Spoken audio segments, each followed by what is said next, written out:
Muchísimas gracias, amigos televidentes, por mantener la sintonía con Matinal. Nos satisface de sobremanera presentarle nuestro siguiente invitado.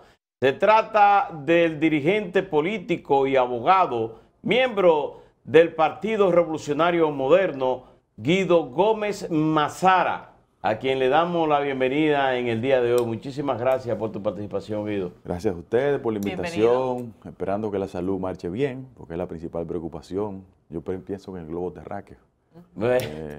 Y nada, esperando que si les dio el COVID, hayan salido bien. Sí, mire, en el día de hoy se espera que la jueza Kenya Romero emita su decisión en torno a la medida de coerción contra Jean Alain Rodríguez y otros que están involucrados en el caso Medusa.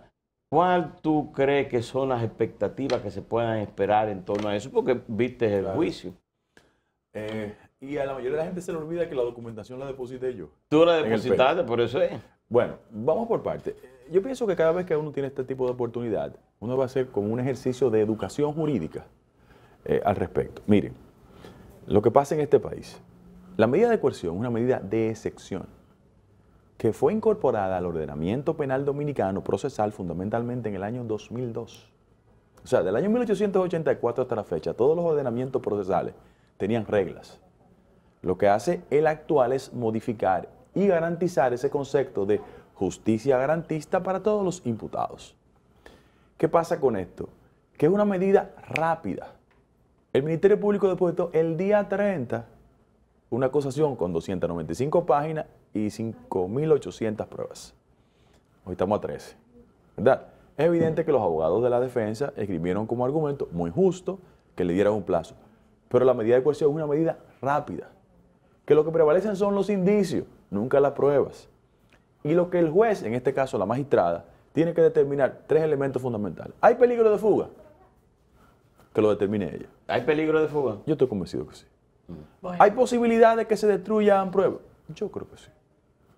¿Y el diputado tiene la posibilidad de presentarse de manera periódica y estar al alcance de la justicia? Yo creo que sí. Entonces, frente a esos elementos, la magistrada va a dictar. Pero hay aspectos que yo pienso que son importantes. Yo creo que va a dictar medidas de coerción. Perdón, Medida de ¿y coerción. por qué se prolongan esos juicios de pedir medidas de coerción? ¿Es culpa de los jueces o culpa del Ministerio Público? Es la confusión que tienen muchos abogados de creer que una medida de coerción es un juicio de fondo. Y ahí vienen las argumentaciones y contraargumentaciones. Pero los jueces lo permiten. Sí, pero yo pienso que El Ministerio Público lo impulsa. lo que pasa es que por las características del proceso, los jueces tienen que ser lo suficientemente amplios para que no se le acuse de otra cosa. ¿Por qué tú crees que se tomaría en el día de hoy prisión preventiva en contra de Jean Alain Rodríguez y comparte? Lo que pasa es que el artículo 146 de la Constitución, punto 5, establece los procedimientos garantistas, pero en el caso de la corrupción, y así lo consigna, repito, 146.5, establece normativas restrictivas, como dice la Constitución. Es decir, cuando el tema del combate a la corrupción es el fundamento de una acusación, hay una excepcionalidad a la norma de que primero suelto hasta que se conozca el fondo del proceso. Y en el caso específico que estamos tratando, hay dos elementos que a mi entender perjudican al imputado fundamental, que es Jean Alain Rodríguez. Su asistente está fuera de la jurisdicción dominicana. Ha sido ya reclamado formalmente por la Policía Internacional, Interpol. Pero en segundo lugar, hay elementos de ese proceso que llaman la atención, que el Ministerio Público lo va a usar 100%. El hecho de encontrar una mano de plátano, como decimos nosotros, en su caja fuerte, es una revelación de que el ex procurador tenía la suficiente información previa y en esa dirección una persona que ha ocupado la Procuraduría General de la República con suficiente información puede desnaturalizar el proceso de investigación. Una mano de plátano. Sí, correcto, eso es cierto. Pero Sí, ¿cómo sí, una eso- mano de plata? Sí, en una caja fuerte. salió a relucir por declaraciones de la misma Sí, sí, es magistrada y correcto. Berenice. No, y en el levantamiento del acta de lo que se encontró se consigna eso. O sea, sacó el Pero- dinero y pero dejó yo- una mano de plátano. Yo no Ah, sé pues lo que eso era había. madurando lo que estaba. Pero, Pero mira, ustedes Y saben buenos, que y No, buenos pero memes. es verdad, porque hay lo No, que le da correcto. calor ahí en Guido. Pero ustedes reaccionan al igual que todos los dominicanos de esa manera. De esa manera. Pero lo que es grave. revelador de cómo el ex procurador tenía información privilegiada al respecto. Y yo pongo otros elementos. El ex procurador hizo 3 intentos de salida. 1 a Francia, 2 a Estados Unidos. Sí. Ahora, eso te revela que el último intento que hizo, entre la solicitud de allanamiento y el intento, transcurrieron 24 horas. Él ya tenía la información. Y yo, que no le deseo un mal a nadie, de verdad. Y siento que la presunción de inocencia tiene que prevalecer, que todo el mundo es inocente hasta prueba en contrario. Creo que en la actual coyuntura se va a dictar prisión en esa dirección. Déjame brindarte un cafecito Sí, cómo no. Santo Domingo ahí. ¿Cómo no? Ey, ¿Cómo no? Mucho gusto, gracias. cafecito. Gracias, muchísimas gracias. Perfecto, disfrútalo bien ahí. Lo que no entiendo, Guido, ¿por qué había esa discusión en la última semana de que sea público, Ok. que Ahí- se pase por todas las redes sociales, por Ahí la voy, televisión, ahí voy, ahí pero al igual, contrario a como había ocurrido en otras oportunidades, entonces el Ministerio Público no quería que Mira, ahí voy, ocurriera eso. ahí voy. Por eso yo decía que uno tiene que hacer un esfuerzo como de educación jurídica en este proceso. En primer lugar, una medida de coerción establece la excepcionalidad a la norma de que los juicios son públicos, orales y contradictorios cuando uno de los imputados, o más de uno, consigne que no quiere el carácter público del juicio. ¿Qué pasó? Que en la etapa previa, ninguno de los imputados dijo que quería juicio público. Bien. Y al no consignarlo, sin lugar a dudas, el juicio fue cerrado. Cuando en el interregno del proceso el Ministerio Público hace la acusación, el ex procurador esgrime como alegato frente al magistrado Romero de que sí se le permita. Eso fue un privilegio procesal, ¿eh? Y yo me coloco en la lógica de la magistrada. Digo, mira, Injusta, pero... es un privilegio procesal Privilegio. frente a él. Y yo, repito, me coloco en la lógica de la magistrada y digo, bueno, vamos a concederle este tipo de cosas. Ahora, yo estoy frente a 3 periodistas y quiero hacerle una crítica a nosotros abogados y a ustedes. Aquí hay un falso criterio de que la fuerza de lo mediático se impone en un juicio. Y muchos imputados invierten cuantiosos recursos en la dirección de manipular y o transformar el criterio. Eso es muy propio del modelo anglosajón, donde los testigos determinan la suerte del imputado. La referencia histórica es el caso de O.J. Simpson.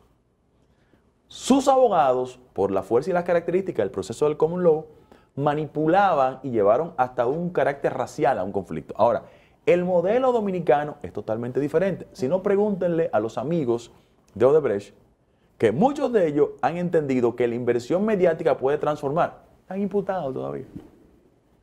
Entonces, hay un juego de creer que los factores de decisión de un juez, en este caso una magistrada, pueden ser conducidos por la importancia de lo mediático. Y yo creo que eso no es así.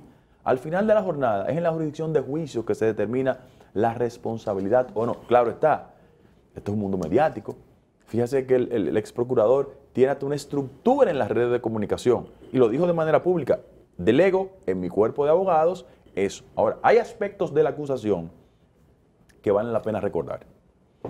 Señores, cuando yo escucho a algunos abogados diciendo, no, pero un vicio de construcción no es un delito de carácter penal. Sí, pero es que el componente no fue vicio de construcción, es sobrevaluación de las obras, en ese mismo orden.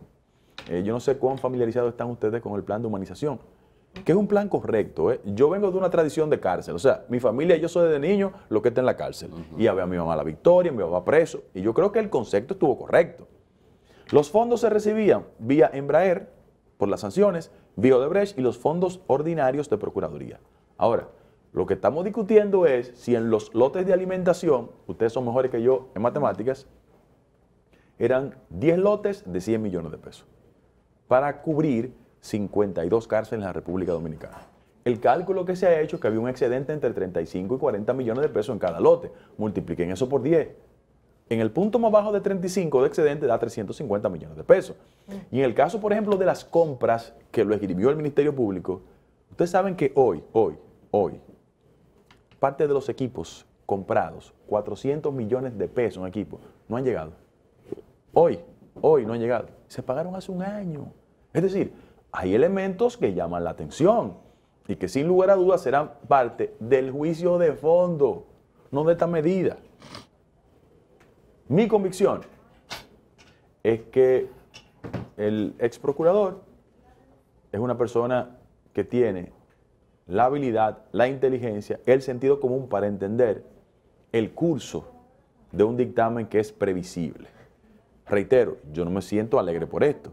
Lo que estoy es convencido de que hay demasiados elementos que le impugnan y que le acusan. Y el factor más trágico es que su mano derecha está huyendo del alcance de la justicia. Y eso es preocupante.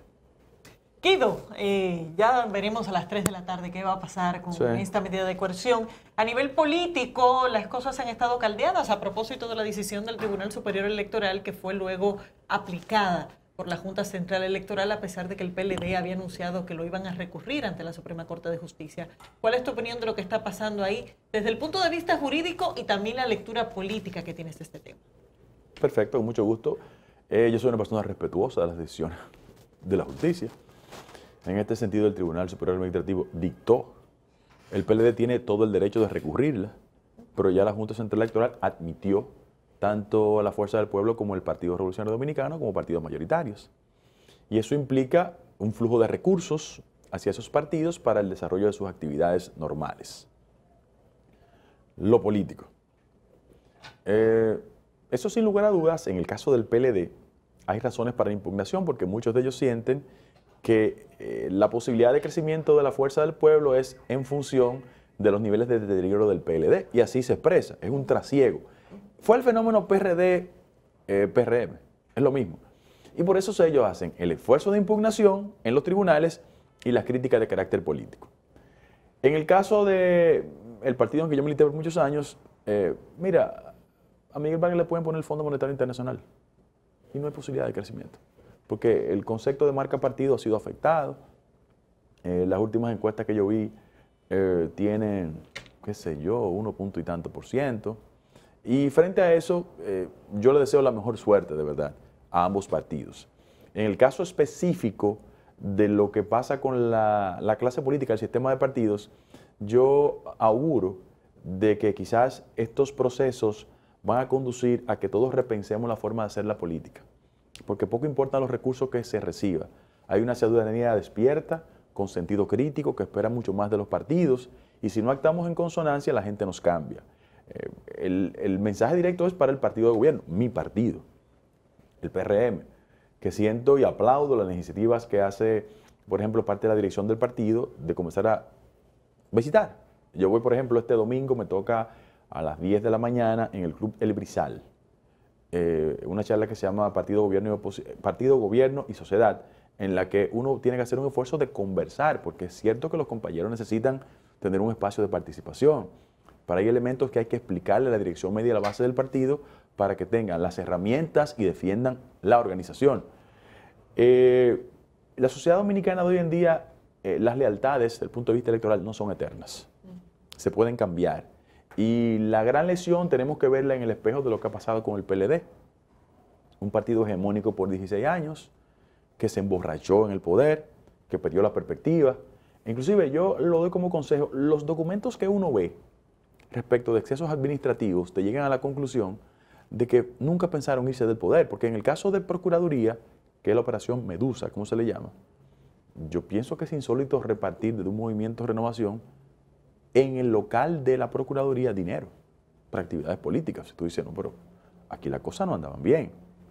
Y esa pérdida de perspectiva produce reacciones en la sociedad. ¿Y distribución económica a quién y a quiénes? A militantes simpatizantes. Está consignado, por ejemplo, hay una, yo por delicadeza no quiero decir el nombre, pero bueno, está en la acusación.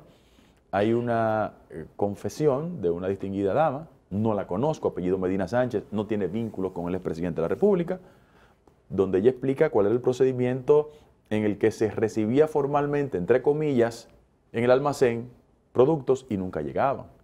Pero tiene mucha coincidencia Medina Sánchez. Sí, pero no, honestamente no tiene. Es familia de... Guido, ¿qué está pasando que en los últimos tiempos un compañero de ustedes, Ramón Alburquerque, ha estado dándole látigo yo no diría al gobierno, sino al partido. ¿Cómo no? Y la última, al partido y al gobierno. Sí. Y lo último que dijo es que por qué no miden el caso de Medusa como midieron a Kimberly, a Faña y a Dicen, que hay excepciones. Mira, yo te agradezco la pregunta, de verdad. Yo tengo un respeto, primero partidario y después intelectual, por Ramón Alburquerque, que es una de las personas que tiene un amueblamiento conceptual que está fuera de discusión y unos grados académicos ahí que el país conoce. Yo siempre he creído, y lo planteo de manera pública, que la lógica del partido PRM no puede reivindicar aquella frase de mi barrio, que uno cambia de barrio pero no de mañas.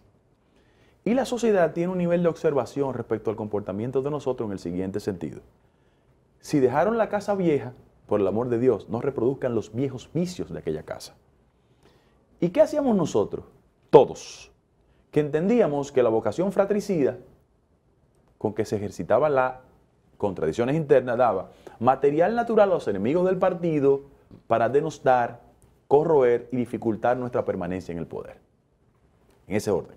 Segundo lugar, yo quiero decir que todos los ciudadanos somos iguales ante la ley. Todos, sin excepción. Inclusive, la lucha contra la corrupción, que está encabezada por una persona que no tiene militancia política y si le puede impugnar algo, es que su visión política es de izquierda. Hablo de Miriam Germán Brito, que nunca ha pasado por un comité de base del PRM, del PLD, de ningún sitio. Si nosotros queremos contribuir con lo que, desde mi humilde punto de vista, representa la principal victoria de esta gestión, que es la independencia del Ministerio Público, tenemos que hacer un esfuerzo porque todos los dominicanos y dominicanas se miran con la misma vara. En el caso de Ramón Alburquerque, yo he propugnado por un mayor de acercamiento hacia él, o de lo contrario, de que la dinámica institucional del partido funcione de tal manera que los reclamos, las críticas, las sugerencias se hagan en los mecanismos partidarios. Porque el día que en un partido todos pensemos igual, es cualquier cosa menos un partido. Tiene que ejercitarse la democracia, tiene que haber discrepancia, pero hay que hacerlo con un nivel de elegancia fundamental. Mira por qué. Porque es justo reconocer que el actual presidente de la República, mi compañero y amigo Luis Abinader, tomó el poder en unas condiciones excepcionales. Una crisis de carácter sanitaria que se ha hecho económica. El gobierno hace un esfuerzo significativo. Pienso que la lucha contra el COVID ha sido efectiva. Siento que el esfuerzo también de recuperación económica, de dinamizar la economía. El Banco Central proyecta que vamos a crecer 7%.